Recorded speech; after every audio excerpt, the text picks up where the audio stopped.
이제 대림절이 시작되었습니다. 여러 번 반복해도 부족함이 없는 그런 시간들입니다. 대림절 아주 지겹게 여러분 마음에 새기시고 또 이렇게 의미를 다시 조금 기억하시면 좋겠습니다. 성탄이 오기까지 네 번의 주일 대림절로 보내게 되는데, 이 시간은 이 땅에 처음 오셨던 초림이라고 얘기하는 하나님 나라로 오셨던 예수 그리스도의 탄생, 그 오심을 우리가 다시 한번 기억하고, 또 예수님께서 약속하신 다시 오시겠다라고 하신 재림의 시간, 그 시간을 우리가 또 마음으로 새기는 그런 시간입니다. 그래서 이 시간은요, 우리 그리스도인에게서는 굉장히 중요한 시간입니다. 그저 한 어떤 시즌, 어떤 뭐랄까요, 연말의 그런 분위기에 취해서 보내는 그런 시간이 아니라, 다시 한번 우리의 믿음, 또 우리의 신앙을 점검하고 우리 인생 가운데 찾아오신 예수 그리스도를 다시 만나는 정말 축복된 그런 시간들입니다. 그래서 오늘부터 성탄절까지 우리가 예수님이 계신 곳에라는 주제로 함께 말씀을 나누면 좋겠습니다. 무엇보다 예수님이 계신 곳에 내가 함께 하길 원한다라는 마음으로 말씀을 받고 또 새기고 또 결단하면 좋겠습니다. 성경 속에서 여러분, 예수님은 누구를 만나고 또 어디로 가셨으며 또 어떤 목적으로 또 행하셨는지, 그것들을 우리가 살펴볼 필요가 있습니다. 왜냐하면 그 모든 예수님의 행동과 가르침과 모든 것들이 내 삶에도 동일하게 적용되기 때문에 그렇습니다. 그래서 물론 2000년이 지난 현재 우리가 살고 있지만, 동일하게 예수님께서 내 삶 가운데 계속해서 찾아오시고 말씀하시고 또 함께 하신다라는 것을 우리는 말씀을 통해서 함께 기억해야 할 것입니다. 무엇보다 예수님이 계신다, 특별히 예수님의 임재, 예수님의 머무심, 어떤 현현, 이런 좀 어려운 말들, 그러니까 예수님이 계신다라는 그 자체, 그 의미의 놀라운 것들이 여러분 우리가 숨겨져 있다는 것을 먼저 발견하는 것이 중요합니다. 왜냐하면 다른 종교에는 없는, 오직 하나님께서 성경을 통하여 약속하신 정말 놀라운 한 가지의 일이 있어요.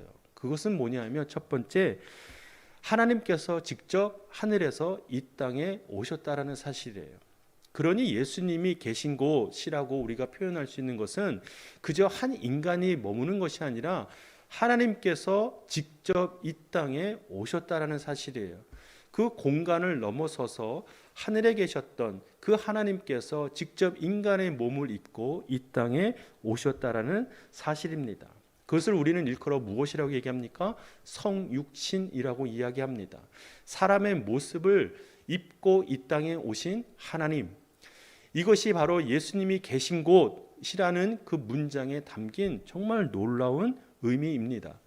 그래서 성경 빌립보서에도 이렇게 기록되어 있습니다. 그분은 본래 하나님의 본체셨으나 하나님과 동등됨을 기득권으로 여기지, 지나갔네요. 제가 읽어드릴게요. 여기지 않으시고 오히려 자신을 비워 종의 형체를 가져 사람의 모양이 되셨습니다. 그리고 그분은 자신을 낮춰 죽기까지 순종하셨으니 곧 십자가에 달려 죽으신 것입니다.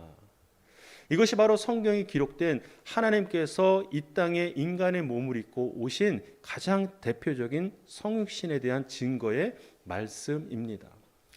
그러니 예수님이 계신 곳이라고 하는 것은 곧 하나님이 계신 곳입니다.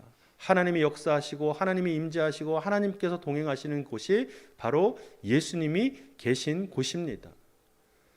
또한 예수님이 계신 곳, 그것은 무엇을 의미하는가? 하나님께서 직접 오셨다는 사실이에요. 아까 말씀드렸듯이 다른 종교에는 없는 그 신이 인간이 살고 있는 그 공간에 직접 오셨다는 사실이에요. 모든 종교는요, 인간이 그 신을 향하여 추앙하고 그 신을 향하여 바라보고 있으나, 오직 하나님께서만이 하나님이 창조하신 그 피조물을 위하여 그 피조 세계에 직접 오셨다는 사실이에요.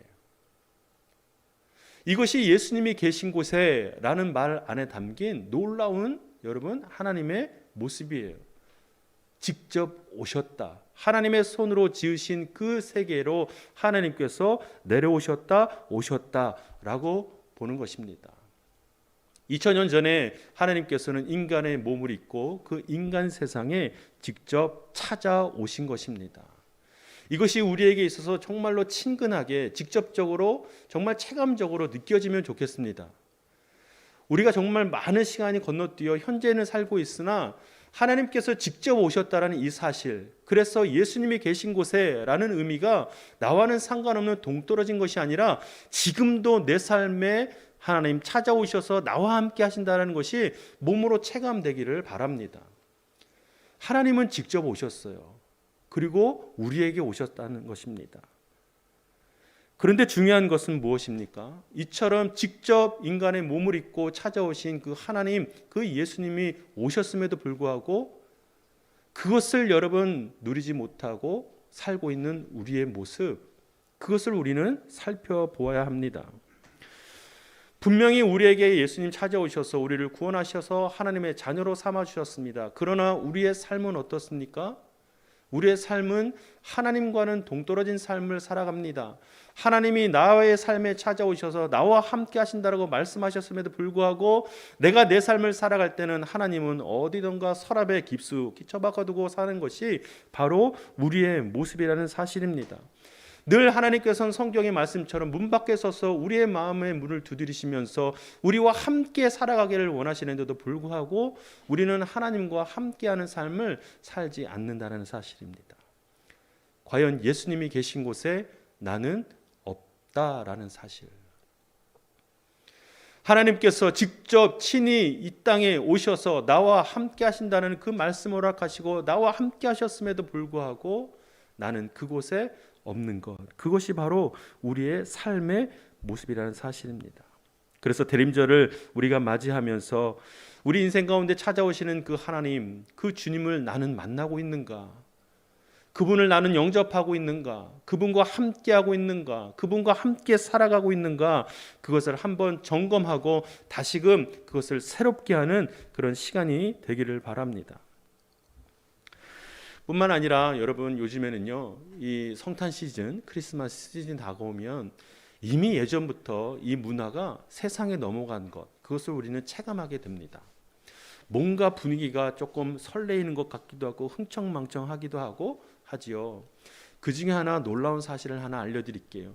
우리가 성탄절을 맞이할 때 인사하는 방법이 무엇입니까? 보통 어떻게 인사하죠? 메리 크리스마스 하죠. 그런데 그것이요 점점 바뀌어가는 추세라는 거 알고 계세요? 요즘에는요 해피 할러데이라는 인사를 합니다. 네, 우리는 낯설죠. 어떻게 보면 우리가 시야가 좁은 것 같기도 해요. 교회 안에 있으니까.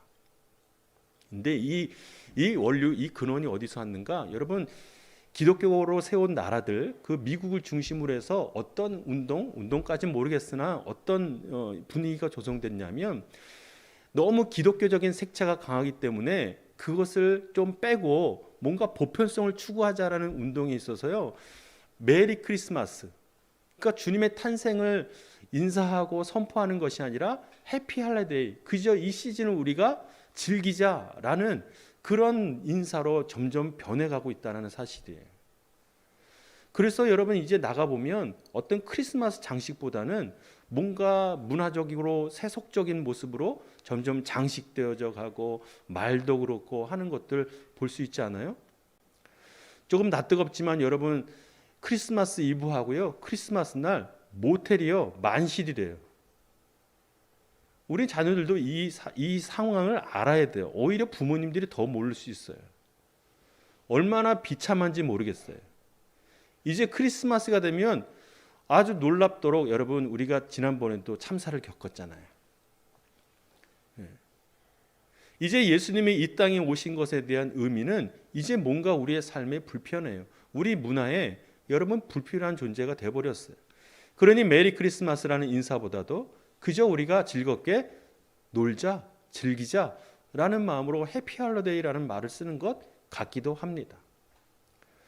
이처럼 이제는 우리 삶에 여러분, 정말 우리를 구원하신 구원자로서의 예수님을 우리가 온전히 경험하지 못하고 정말로 세상 깊숙이 나아가 살아가고 있는 우리 모습이 있지 않은지 한번 돌아보게 됩니다.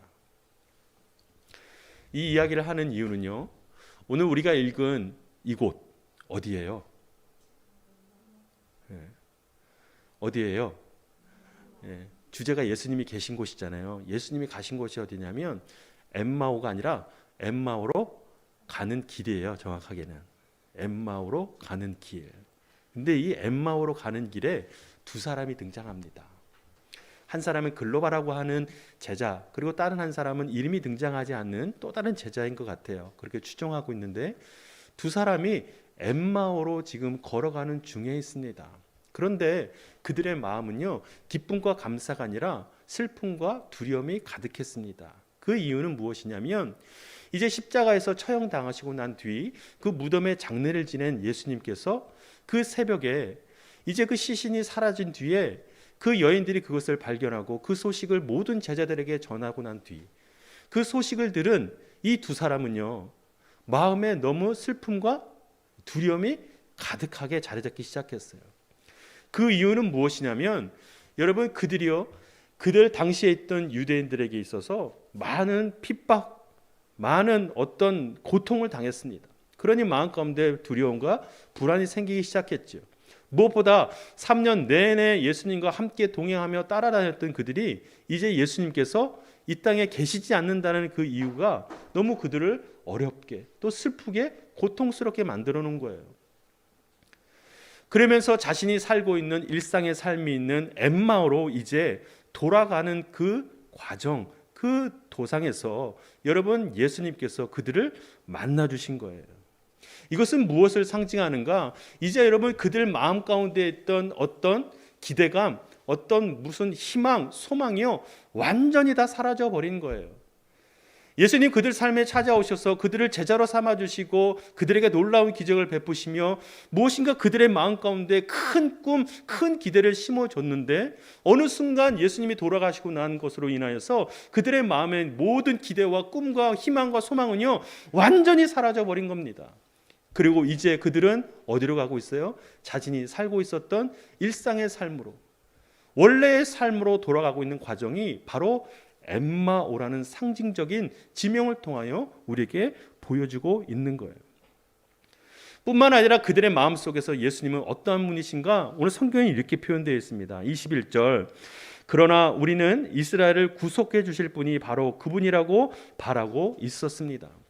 이 안에는 여러분, 예수님을 온전한 구원자로 바라보는 소망이 아니라 무엇으로? 자신의 삶의 형편을 무엇인가 좀 개선시켜 줄 만한 정치적인 어떤 그러한 인물로 기대하고 있었다는 것을 내포하고 있어요. 여하튼 간에 그들의 마음속에는 모든 꿈과 희망이 사라져가고 있어요. 이제는 그들의 삶의 일상을 회복하는 것이 그들의 인생의 최대의 숙제입니다. 그 와중에 예수님이 그들을 찾아오신 거예요. 그 슬픔과 두려움 속에서 서로 이 일들에 대해서 의논하고 있을 때, 이야기를 나누고 있을 때 예수님께서 그들에게 찾아오셔서 말씀하시는 거예요. 그리고 그들에게 묻습니다. 너희들이 무슨 내용으로 이것을 이야기하고 있느냐? 그때 이 사람들은 예수님을 알아봐요? 못 알아봅니다. 눈에 가리워져 예수님을 알아보지 못하고 자신들이 겪었던 일들에 대해서 장황하게 예수님에게 설명합니다. 그때 예수님께서 그들에게 하신 말씀은 바로 이것입니다. 어리석은 자들아, 그리고 믿음이 더딘 자들아. 그러면서 예수님께서 그들에게 하신 말씀을 우리는 오늘 꼭 기억해야만 합니다. 왜냐하면 여러분, 예수님께서 그들을 찾아가셨을 때의 목적이 무엇입니까? 다시금 그들을 예수님께서 부르신 제자로서 회복시키기 위함이었다는 사실이에요. 이제 모든 소망과 희망을 잃고 자신의 삶으로 돌아가고자 했던 그들에게 있어서 예수님께서 다시 찾아오셔서 그들에게 처음 주셨던 그 사명, 그 역할을 다시 회복시켜 주시기 위하여 그들에게 찾아오셨다는 사실이에요. 뿐만 아니라 그들이 갖고 있었던 정말 큰 꿈과 소망과 그 희망을 다시금 회복시켜 주시기 위하여서 예수님이 그들에게 찾아오셨다는 사실이에요. 이것을 조금 어떤 기분일까라고 조금 생각해 보니까 요즘에 월드컵을 하고 있잖아요. 월드컵 할 때 우리나라 팀 얼마나 응원을 많이 합니까? 그죠? 정말 이기도록 막 열심을 다해서 응원하는데 져버리면 여러분, 그 다음날 출근할 때 기분이 어떠신가요? 대답 잘 하셔야 돼요. 좋지 않아요. 절대 좋지 않거든요. 어떤 사람은 거의 하루가 가는 사람들도 있고, 열심히 밤을 새서 응원하고 했는데 그냥 허무하게 져버리면 자신의 일상으로 돌아가는 일들이 사실 결코는 별로 그렇게 쉽지는 않은 것 같아요. 이것뿐만 아니라 우리 삶에 어떤 큰 희망과 기대와 했던 일들이 정말 한순간에 물거품으로 사라지면 그것을 우리가 온전히 받아들이기에는요 결코 쉬운 일이 아니라는 사실이에요. 제자들이 이와 같았죠. 그때 예수님께서 다시 찾아오신 거예요. 그리고 그들에게 다시금 희망과 그들에게 주신 역할들을 다시 말씀해 주시고 다시 세워주시는 것입니다. 우리 삶에도 여러분 다시 찾아오시는 예수님을 만나야만 합니다. 이 엠마오라는 것은요 우리 삶의 일상을 말합니다. 우리 삶에 찾아오셔서 우리를 구원하신 예수님을 우리가 함께하지 못하고 우리 삶에 그저 우리의 삶의 일상으로 살아가는 우리 모습 속에서 예수님 다시 찾아오신다는 사실이에요. 처음 만날 때 예수님을 만났을 때는 감격스럽고 정말로 나를 사랑하시는구나, 그 사랑 앞에 우리가 정말 놀라서 그렇게 감격과 그 감사와 그 기쁨 속에서 살아갔으나 이제 우리의 삶은 어때요? 너무나 세상 속에 묻혀 세상에 물들며 살아가고 있는 우리의 모습 속에서 예수님 다시 찾아오셔서 우리에게 무엇을 말씀하시고 무엇을 회복시키시는가? 모든 기대와 희망을 잃고 엠마오로 돌아갔던 그 제자들에게 만나주신 예수님이 이제 우리 세상 속에 살고 있는 우리에게 찾아오셔서 무엇을 말씀하시는가? 첫 번째는 여러분 신분의 회복이에요. 예수님이 계신 곳 어디에요? 엠마오로 가는 그 노상에서 예수님께서 말씀하신 것은 신분의 회복이라는 사실. 제자들을 만나셨을 때 예수님께서 그들이 누구신지를 다시금 회복시켜 주시는 일들, 그것이 여러분 예수님이 계신 곳에서 일어나는 놀라운 은혜라는 사실이에요. 그들의 삶은 완전히 무너졌을 것이에요. 그들은 예수님과 함께 동행하며 그들이 누구인지를 정말로 분명하게 날마다 새기며 살아왔을 텐데 어느 순간 한순간에 무너진 그들의 신분, 그들의 자존감, 그들의 정체성이 이제 예수님께서 그들을 다시 만나 주셔서 또 찾아가셔서 그들의 신분을 다시 회복시켜 주셨다는 사실입니다. 성경에서는 우리의 신분을 무엇이라고 말씀하시는가? 베드로전서 2장 9절입니다. 한번 같이 읽을까요? 시작. 여러분은 택하신 족속이요 왕 같은 제사장들이요 거룩한 나라요 그분의 소유된 백성이니. 아멘. 예수님이 계신 곳에는요 신분의 회복이 일어납니다. 그 신분은 무엇입니까? 예수님 처음 찾아오셔서 우리에게 허락하셨던 신분입니다. 십자가를 통하여 우리에게 허락하신 신분입니다. 그것은 하나님 나라의 백성이요 하나님의 자녀라는 신분을 주신 것, 그것이 다시금 우리의 일상의 삶에서 회복시켜 주시는 것이 바로 예수님의 그 만나주심, 예수님의 찾아오심이라는 사실이에요. 그러니 여러분 대림절을 보내면서 내 삶에 찾아오시는 예수님을 만날 때 어떤 일이 일어나야 하겠어요? 내가 누군지를 다시 발견하는 시간이 되어야 해요. 제가 늘 여러분과 함께 예배하고 이 공동체를 함께 우리가 섬기면서 할 때 가장 자주 잔소리처럼 얘기하는 것이요 정체성이라는 거예요. 아이덴티티, 내가 누구인가. 이것이 흔들리면 아무것도 우리는 할 수 없어요. 봉사하는 것도 사역하는 것도 교회를 섬기는 일들도요 어찌 보면 위태위태한 일일 수도 있어요. 모든 것을 바치는 것은요 떠받치는 것은 내가 누구인지에 대한 정체성이에요. 이것은 내가 세우는 것이 아니라 예수님께서 십자가를 통해서 우리에게 허락하신 거예요. 나는 그리스도인이라는 그 정체성 말이에요. 그것으로 인하여 우리를 살게 하는 겁니다. 내가 무엇을 말하고 무엇을 행동하고 어떤 길로 나아가야 할지 결정하는 것이 바로 나에게 허락하신 그리스도인이라는 신분이라는 것이에요. 그러나 엠마오로 가는 그 두 제자는요 그 신분을 이제 놓치며 사는 거예요. 그저 평범한 일상의 삶으로 돌아가고 있는 그들의 모습. 그러나 그들에게 다시 찾아오셔서 그들에게 회복시켜 주신 것은 바로 그 놀라운 신분이에요. 내가 누구인가? 이 땅에 속해 살아가고 있는 나는 누구인가? 학교 안에서, 직장 안에서, 가정 안에서 나는 누구인가? 그것을 예수님 여러분 삶에 다시 찾아가셔서 그것을 회복시켜 주실 줄로 믿습니다. 두 번째로 예수님이 계신 곳에 어떤 놀라운 기적, 은혜가 있습니까? 사명의 회복이 있다는 사실이에요. 이제 그 정체성으로 살아가는 자들을 통해서 하나님께서 예수님을 통해 주시는 것은 어떤 역할로 어떤 삶의 목적으로 살아가야 할지를 밝히 알려주시는 것이는, 오늘 그 엠마오로 가는 그 일상의 삶으로 돌아가는 그 제자들을 통해서 예수님이 주신 은혜는 뭐냐면 그들을 통하여 다시금 제자로 세워주시는 일이에요. 예수님께서 그들에게 주신 가르침 따라 그들이 계속 제자로 살았음에도 불구하고 이제 그것을 놓쳤을 때 예수님이 다시 그들을 제자로 세워주신다는 사실입니다. 이것이 바로 예수님이 계신 곳에 있는 놀라운 은혜입니다. 예수님께서 부활하신 뒤에 이 제자들뿐만 아니라 대표적으로 누구를 만나 주셨는가? 바로 베드로를 만나 주셨어요. 그리고 베드로에게 묻습니다. 네가 나를 사랑하느냐?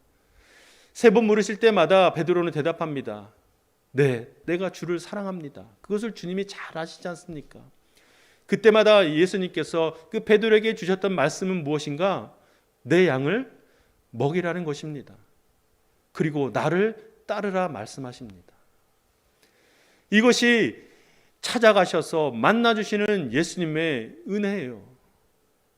예수님을 만나는 사람들이 온전히 누리는 은혜인 것입니다. 과연 내가 어떤 삶을 살아야 하는가, 어떤 길로 가야 하는가, 무엇을 위해 살아야 하는가, 그것을 밝히 하는 그 시간, 그것이 바로 예수님을 만나는 그곳에 일어나는 놀라운 은혜라는 사실이에요. 그리고 오늘 예수님께서는 이 제자들과 함께 그 집에 유숙하시면서 그들과 함께 하시고 식사하십니다.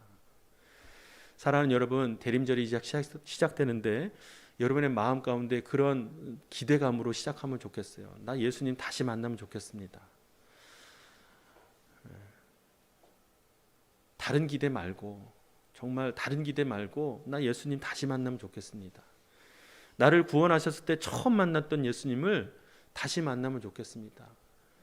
내 삶이 엠마오로 가는 그 길처럼 너무 세속적이고 너무 세상 가운데 빠져있고 너무 내 뜻대로 살아가고 있는 내 모습이 있는데 그 엠마오로 가는 그 길 위에서 나 예수님 다시 만나고 싶습니다. 그러한 마음으로 대림절을 보내셨으면 좋겠어요. 과연 그렇다면 여러분의 모습을 보고 여러분의 가까이 있는 자들이 하나님을 만나게 되는 놀라운 역사도 일어날 줄로 저는 믿어요. 무엇을 선물할까? 어떤 여행을 할까? 어떤 일을 할까? 그것이 고민이 아니라 이 시간을 통해서 그 예수님 다시 만나면 좋겠습니다. 예수님이 계신 곳에 나도 함께하면 좋겠습니다. 라는 그 기도와 그 바람으로 이 대림절의 시간을 보내는 우리 모두가 되기를 바랍니다. 그때 예수님 여러 번 만나주셔서 이 놀라운 회복의 은혜를 허락하십니다. 여러분이 누구신지를 다시금 알게 하고 여러분이 어떤 길을 가야 할지 다시금 회복시켜 주시는 놀라운 은혜가 여러분의 삶 가운데 있게 되기를 주님의 이름으로 축복합니다. 아멘. 이 시간 함께 우리 찬송하고 함께 기도하는 시간 가지면 좋겠습니다.